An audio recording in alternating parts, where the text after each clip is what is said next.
Halo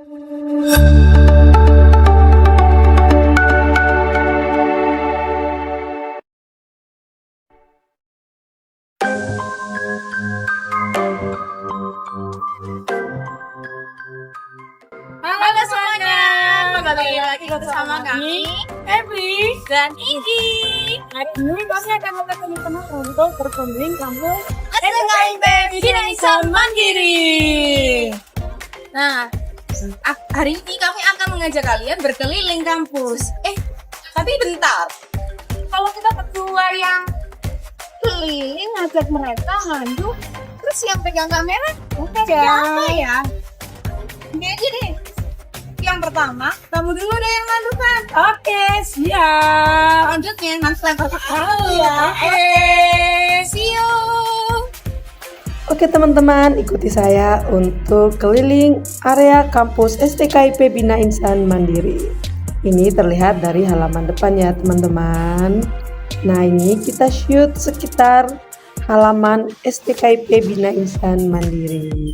Jangan lupa ya teman-teman, STKIP Bina Insan Mandiri itu ada dua. Yang pertama di kampus Wiyung dan yang satunya di kampus Benowo. Dan ini parkiran STKIP Bina Insan Mandiri. Oke teman-teman, hari ini kita akan keliling mencari apa aja sih yang ada di PBSI. Yang pertama ada lab bahasa. Kita mengikuti lab bahasa itu isinya apa saja sih guys? Ikutin ya. Kita sudah sampai di lab bahasa teman-teman. Apa ya isinya? Penasaran? Ikutin saya. Permisi. Ada teman-teman mahasiswa guys.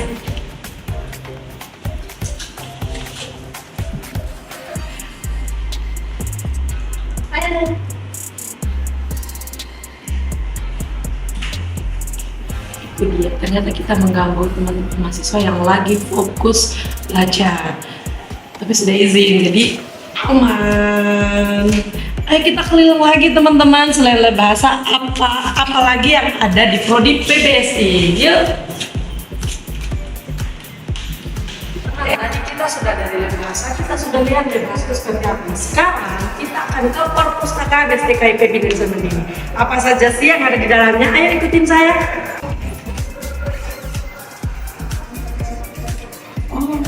Ada mahasiswa ternyata teman-teman, mereka lagi pada belajar. Rajin-rajin ya teman-teman mahasiswanya. Seperti ini ya teman-teman bentukan perpustakaan STKIP Bina Insan Mandiri, bisa dilihat.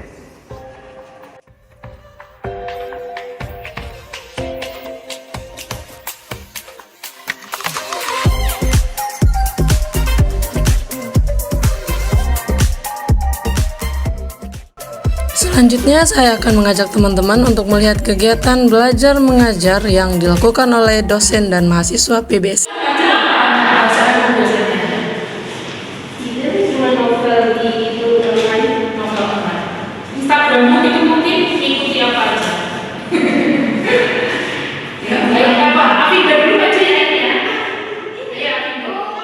Selanjutnya adalah salah satu karya mahasiswa PBSI yaitu film pendek.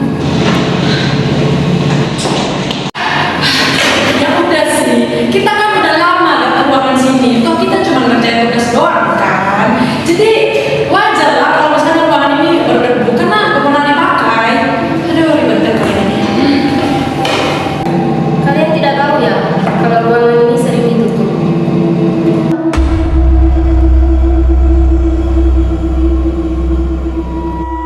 Oke teman-teman, kali ini kita akan berkenalan dengan dosen-dosen PBSI yang akan dipandu oleh teman saya. Oke, terima kasih Febri. Nah, teman-teman sekarang ayo temani aku jalan ke arah ruang dosen.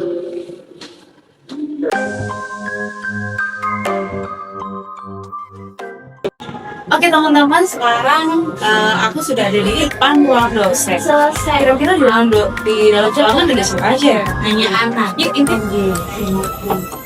Ini sih.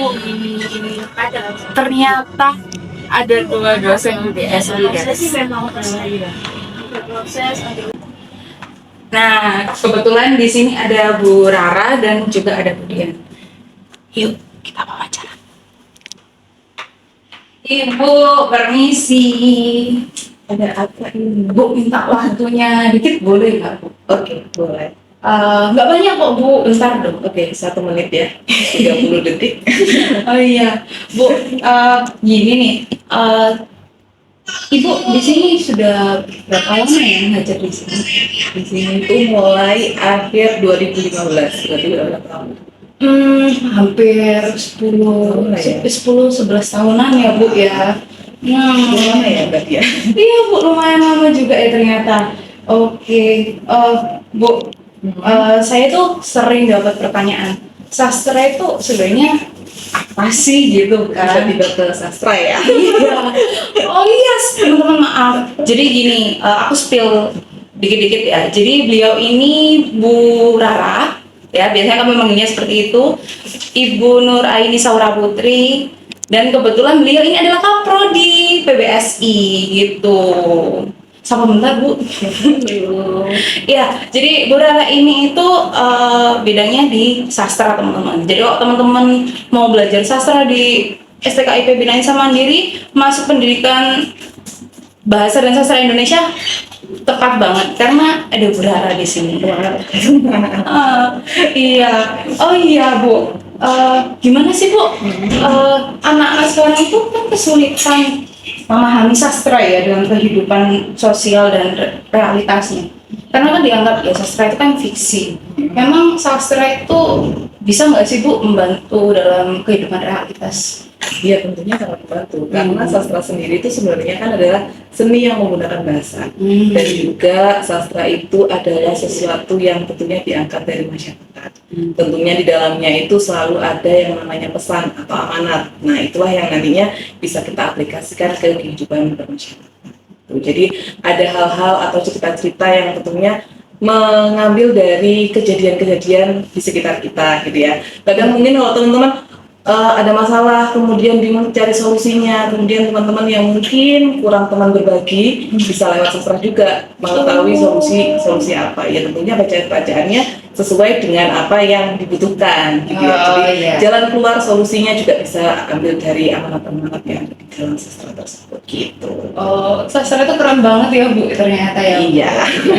Oh iya, Bu. Ini saya lihat di sini ada buku, beberapa buku nih. Buku apa nih, Bu? Boleh ya, pamer ya? Oh, boleh pamer-pamer ya. Sedikit pamer ya. Untuk prodi PBSI, untuk teman-teman yang sudah belajar sastra, terutama di apresiasi puisi, itu alhamdulillah teman-teman sudah bisa menciptakan puisi gitu ya, sehingga nanti kita kumpulkan dan kita bukukan gitu. Jadi menarik banget, jadi karya guys. teman-teman itu bisa tersimpan rapi di buku-buku ini. Gitu. Oh, keren. Iya. Ada banyak buku ya, Bu, ternyata ya, Bu ya. Ya, yang masih sementara yang ketemu ya masih 2 buku, yang lainnya tersimpan di perpustakaan. Jadi koleksinya masih banyak, teman-teman. Tapi yang ada di sini hanya beberapa aja. Keren kan, Dadakan kan ya? Iya, Ibu, mohon maaf. Tapi jujur keren-keren banget, Bu. Lihat bukunya di sini Banyak ini kan banyak-banyak. juga dari prodi BSI juga kan Mbak Iya. Nindi, namanya Mbak Nindi juga ada nih di sini. Oh. Namanya Mbak Febri juga, Mbak Febri yang ada di balik layar. Iya. Oke, Ibu. Mungkin pertanyaan terakhir ya dari saya, Bu. Apa pesan untuk calon mahasiswa kita dari Ibu? Kalau untuk calon mahasiswa ya yang memang ingin belajar bahasa sastra, kemudian sambil kerja ya bisa masuk di PBSI karena kita menawarkan juga waktu yang fleksibel. Selain belajar, teman-teman juga bisa sambil kerja gitu. Oh, menyenangkan sekali, teman-teman. Mantap kan? Jadi kuliah masih bisa sambil kerja ya, Bu ya. Keren. Makasih, Ada Ibu. Terima kasih sudah sepertinya, Ibu. Saya harus Ke samping. Iya, harus next ke Bu Dian, Ibu. Semoga informasi yang saya berikan secuil ini bisa bermanfaat untuk teman-teman. Oke. Terima kasih, Ibu.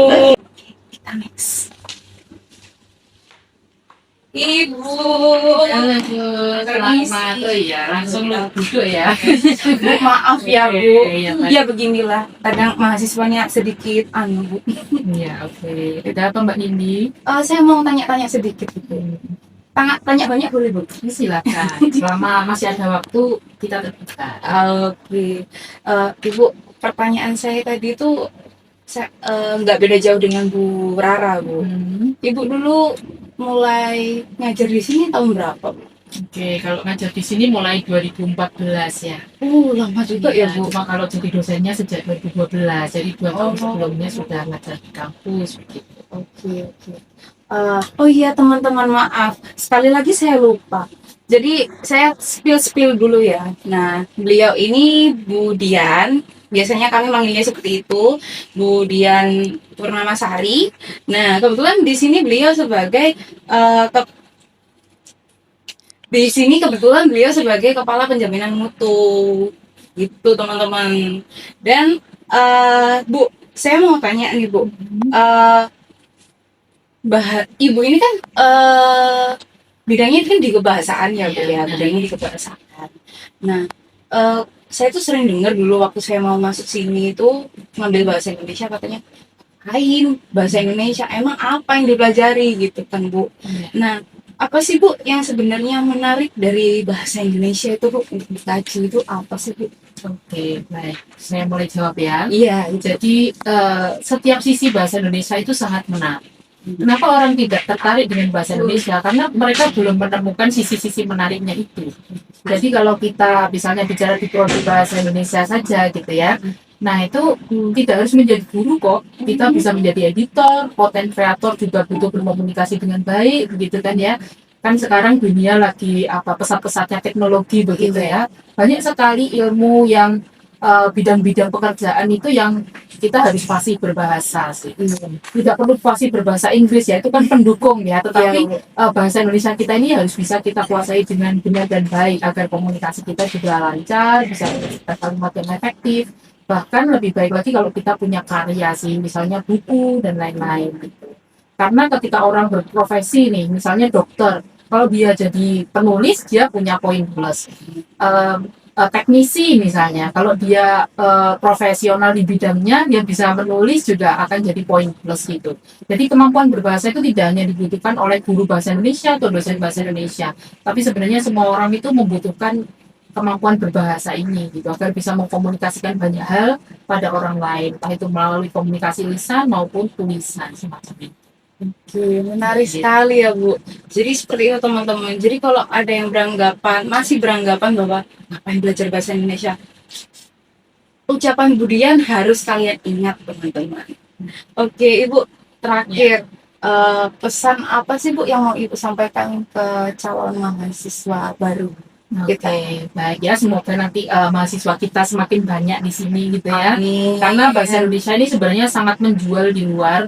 Kita nggak harus jadi guru ya. Kita belajar jadi guru, tetapi kita sebenarnya banyak bidang yang bisa kita masuki gitu.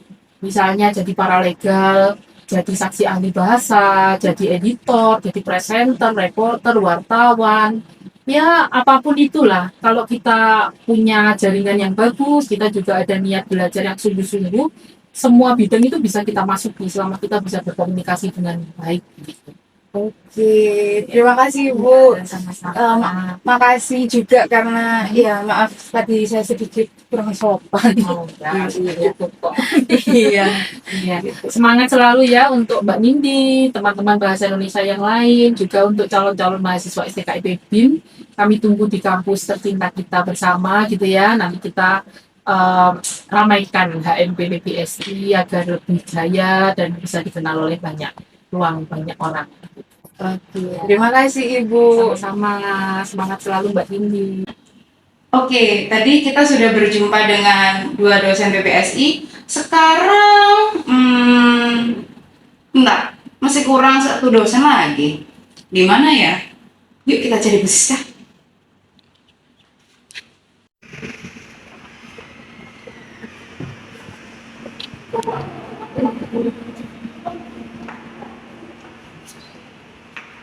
Sista lagi ngajar dulu.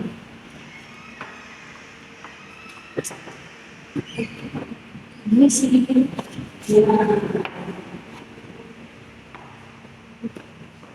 Ibu, ya, pagi, ya, selamat pagi.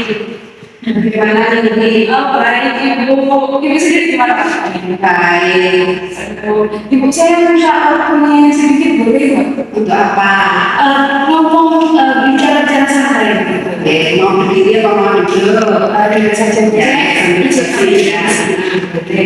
Ya, beliau adalah Ibu Siska Francisca R. Sunardi.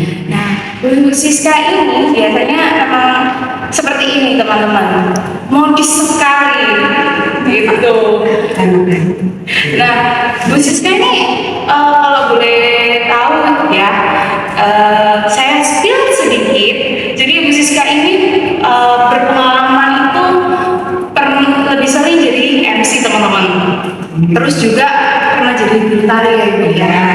Ya, lalu pembimbing paduan suara, ketua wanita Katolik, lalu KUK. Itu apa Bu KUK itu? KUK itu perhubungan dengan Kristen Katolik. Oh gitu teman-teman. Terus ada satu lagi Bu yang saya ingat. Dulu itu pernah jadi KPI. KPS. Oh, banyak banget ya ternyata pengalamannya beliau. KPS itu apa? Ketua program studi. Pinter. Harus pinter kan? Oh iya. Kan Ibu kalau ngajar kan selalu ngajar itu ini diingat ya baik-baik dipahami gitu. Jangan heran teman-teman kalau di luar sana masih banyak yang bilang dosen senior itu kok agak menakutkan gitu ya. Oh tidak, di PPSI kami di Indonesia Mandiri contohnya Bu Siska itu berbeda teman-teman. Iya. Kita sering itu. Oke, Ibu mau tanya nih saya Bu. Ibu mengajar di sini sejak tahun berapa ya Bu? Kalau di STKIP ini dari tahun 2005 mulai berdirinya STKIP. Tapi sebelumnya Ibu sudah mengajar di SD dari tahun 1982. Oh, lama banget ya Bu. Jadi pengalaman Ibu itu udah banyak, udah bertahun-tahun ya. Oh, pantesan Bu kalau ngajar di kelas itu nggak bisa diragukan lagi. Oh iya Bu. Banyak yang bilang kalau dosen senior itu kan kalau ngajar itu membosankan begitu kan. Tapi menurut saya Ibu Bu Siska tidak menyenangkan. Saya justru paham kalau Ibu yang ngajar. Bu, gimana sih Bu caranya Ibu mengajar dan bicara membangun interaksi sama mahasiswa yang nyaman tapi tetap akademis Bu?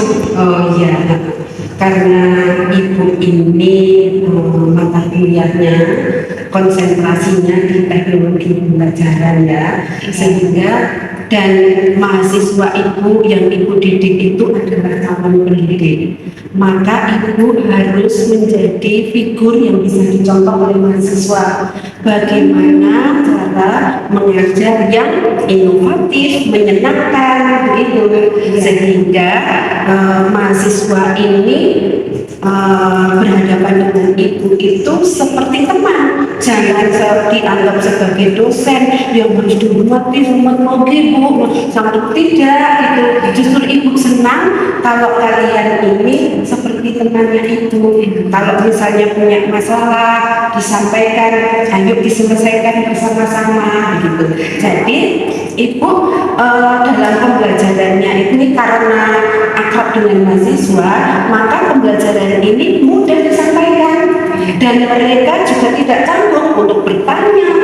Ibu pun demikian sama mahasiswanya, saya rangkul seperti anaknya sendiri begitu, tetapi tetap dalam koridor akademis gitu. Tidak ada yang tidak sopan, tidak ada yang berani begitu, tetap menghormati antara anak dengan orang tua, tetapi hubungannya tetap akrab. Itu ya. Keren banget ya Bu ya. Jadi kalau di kelas itu nggak ada mahasiswa yang sungkan untuk tanya ya Bu ya. Ada yang berani. Kalau ada ide apa-apa itu juga berani ngomong ya Bu ya.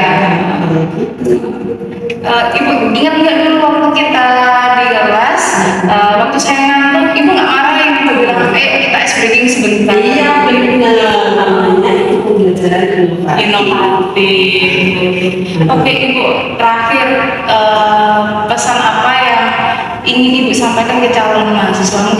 bisa ngadep ke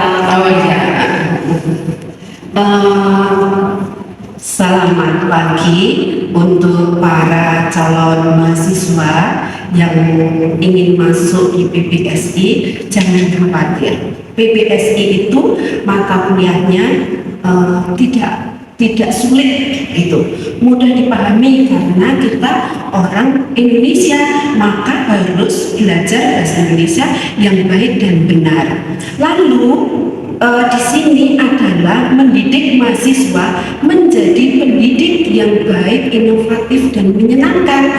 Maka semuanya dalam mata kuliah bahasa Indonesia akan dikemas ke pembelajaran supaya kalian menjadi seorang guru yang profesional. Jadi bagi para calon mahasiswa yang ingin ke PPSI, kami para dosen PPSI akan siap melayani dengan tulus ikhlas, gitu ya. Mari masuk di STKIP Bina Insan Mandiri, Prodi Pendidikan Bahasa dan Sastra Indonesia. Oh, keren sekali, Bu. Ya, itu tadi bincang-bincang kita bersama Bu Siska. Ibu terima kasih atas waktunya. Sudah selesai. Sudah, Ibu. Terima kasih banyak ya untuk kalian semua tim yang hari ini bekerja keras untuk memajukan STKIP ya. Oke. Terima kasih, Andi. Sudah, Pak Rin? Sudah, Ibu. Oke, Pak Sis